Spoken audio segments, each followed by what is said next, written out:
दूसरा पार्ट ज्ञानात्मक का दूसरा भाग भावात्मक पक्ष पर विचार करते हैं, जिसे क्रिया से और लाभा के द्वारा विभाजित किया गया है। इनका विभाजन, जैसे ब्लूम ने ज्ञान का विभाजन किया था, इसका विभाजन इन दो महानुभावों द्वारा किया गया। उसको इन्होंने अधिग्रहण करना, अनुक्रिया, अनुमूल्यन, संधारण, व्यवस्थापन, चरित्रीकरण के माध्यम से विभाजित किया है, जिसको अलग अलग यानी प्रत्येक के अनुसार यानी अधिग्रहण में किस तरह से अधिग्रहण किया जाता है यह बताने का प्रयास किया है। नाम में ही अपने आप स्पष्ट है, अधिधन ग्रहण। ग्रहण करना मतलब स्वीकार करना या प्रकट करना, पकड़ लेना किसी चीज को, ग्रहण करना, आत्मसात कर लेना, अधि उपसर्ग है। ठीक है। अब ऐसी स्थिति में यह अधिग्रहण किस प्रकार कार्य करता है, इसमें क्या क्या चलेगा अधिग्रहण के अंतर्गत? अभिज्ञान, अभी उपसर्ग हुआ, सबसे पहले क्या है ज्ञान। ज्ञान होगा तभी तो हमें ग्रहण करने की योग्यता उत्पन्न होगी कि ये चीज हमने सीखी अथवा नहीं सीखी। फिर ग्रहण करने की तत्परता यानी लालसा, जिज्ञासा जो इसमें उत्पन्न होगी तभी तो हम उस कार्य को करने के लिए प्रेरित होंगे, अन्यथा हम उस कार्य को करना ही नहीं चाहेंगे। तीसरा है ध्यान केंद्रित करना। ध्यान केंद्रित करना जब हमारा क्या हुआ, पहले ज्ञान किससे संबंधित, ग्रहण करने से संबंधित। जब हमें ज्ञान हुआ तो ज्ञान कब आगे बढ़ेगा, जब उसमें तत्परता है, और तत्परता होगी तभी हम उस पर ध्यान केंद्रित करके उसके बारे में जितना हो सकता है एकत्रित करने का प्रयास करेंगे। अब इसके लिए एक एग्जाम्पल आपको बताएं। जैसे मान लीजिए हमारे पहले प्राचीन काल में या वर्तमान में अभी धारावाहिक धार्मिक सीरियल या ऐतिहासिक या अभी आपके गदर खूब चल रहे है ना, उसमें वही पुराना गाना कौन सा, मैं निकला गड्ढे देकर, ठीक है। तो उस वाले में अब उससे ये पॉपुलर क्यों हुई ये बताओ, लोग क्यों देख रहे हैं? वो इसलिए देख रहे हैं कि उसकी उस समय की जो परिस्थितियां थी उनका चित्रण किया गया है, उनको जानना है कि वास्तविकता क्या थी, और वो भी एक अच्छे तड़के के साथ, यानी कुछ मधुरता और कुछ आनंद के अनुरूप बदलाव तो करेंगे ना। सारा ऐसा दृश्य अगर दर्शाया जाएगा तो कौन देखेगा, उसके पीछे भी प्रेम कथा ये लिख दिया ना, तभी तो लोग देखने के लिए जाते हैं, अन्यथा क्यों जाएंगे।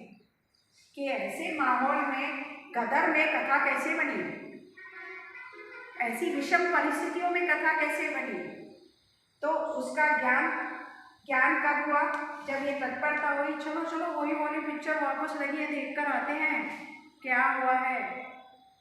ठीक है, नतीजा क्या हुआ कि सबने उस और अपना ध्यान केंद्रित करके चिंतन किया और असेसमेंट किया कि पहले वाली में क्या था और अभी वाली में क्या है, और वास्तव में तत्कालीन परिस्थितियां क्या थी, उनके साथ तालमेल करके उसे ग्रहण करने का प्रयास किया गया। ठीक है। अब हम बात करें इसका दूसरा पॉइंट, अनुक्रिया, अनुपसर्ग क्रिया यानी कार्य करना, एक्शन। ठीक है। अनुक्रिया किसके द्वारा की जाती है, जिसने ग्रहण किया।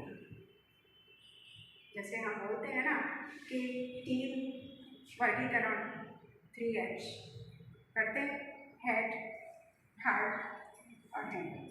अनुक्रिया किसका पार्ट हो गई, काम में, नाम में ही क्रिया है, क्रिया है तो क्रिया ही है। जैसे हम बोलते हैं कि ऐसे छोटे बच्चों को भी अगर कान में रीढ़ डालकर दे दो या गाना सुनते हैं तो यूँ करना चालू कर देते हैं, गाते भी हैं कुछ बच्चे तो गाते हैं ना, तो वो क्या हुई, ये क्या कहलाएगी, अनुक्रिया। अब इस अनुक्रिया को कैसे किया जाता है, उसके लिए है अनुक्रिया करने की तत्परता, संतुष्टि, इच्छा। अब ये तीनों पॉइंट इसमें काम करेंगे, कैसे करेंगे।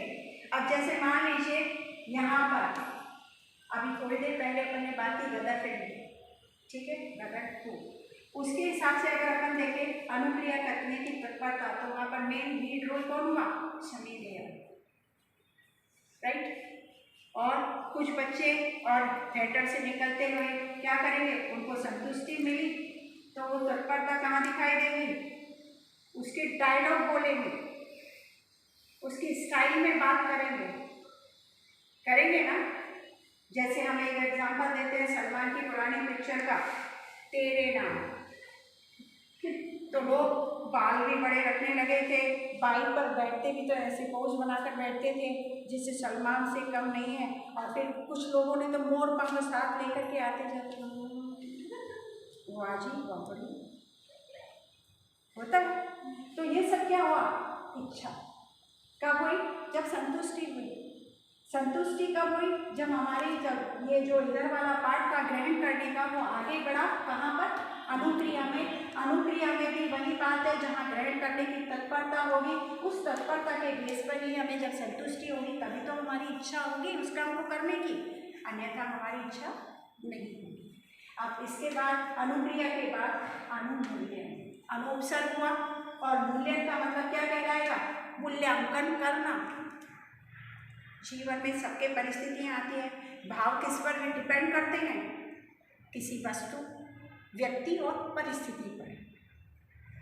क्योंकि अगर व्यक्ति, वस्तु और परिस्थिति नहीं होगी तो मेरा किसी के प्रति नकारात्मक विचार, और किसी को अच्छा तो आया है क्या, फिर तो काम बढ़िया हो जाएगा।